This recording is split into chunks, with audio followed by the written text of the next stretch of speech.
കണക്കുകൾ fact check ചെയ്യാനുണ്ട്. ഇന്ന് നമ്മൾ ചെക്ക് ചെയ്യുന്നത് ആരോഗ്യ മേഖലയിലുള്ള ഫാക്ട്സ് ആണ് കേട്ടോ.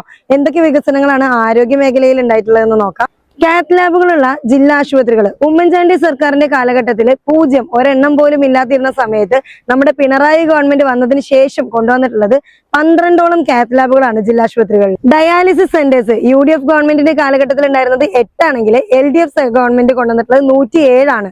ഫ്രീ ട്രീറ്റ്മെന്റ് അതായത് സൗജന്യ ചികിത്സ പെർ ഇയർ എക്സ്പെൻസ് വരുന്നത് UDF ഗവൺമെന്റിന്റെ കാലഘട്ടത്തിൽ 100 to 180 കോടിയാണെങ്കിൽ LDF ഗവൺമെന്റിന്റെ നമ്മുടെ 2024 to 25 കാലഘട്ടത്തിൽ നമുക്ക് വന്നിട്ടുള്ള എക്സ്പെൻസ് 1500 കോടിയാണ്. സൗജന്യ ചികിത്സ തേടുന്ന ആളുകളുടെ എണ്ണം എന്ന് പറയുന്നത് 28 ലക്ഷം ആളുകളായിരുന്നു UDF ഗവൺമെന്റിന്റെ കാലഘട്ടത്തിൽ എന്നുണ്ടെങ്കിൽ LDF ഗവൺമെന്റിന്റെ കാലഘട്ടത്തിലുള്ളത് 42.5 ലക്ഷം ആളുകളാണ്. നവജാത ശിശുമരണ നിരക്ക് UDF ഗവൺമെന്റിന്റെ കാലഘട്ടത്തിൽ 6 ആയിരുന്നെങ്കിൽ LDF ഗവൺമെന്റിന്റെ കാലഘട്ടത്തിൽ 4 ആണുള്ളത്. ശിശുമരണ നിരക്ക് UDF ഗവൺമെന്റിന്റെ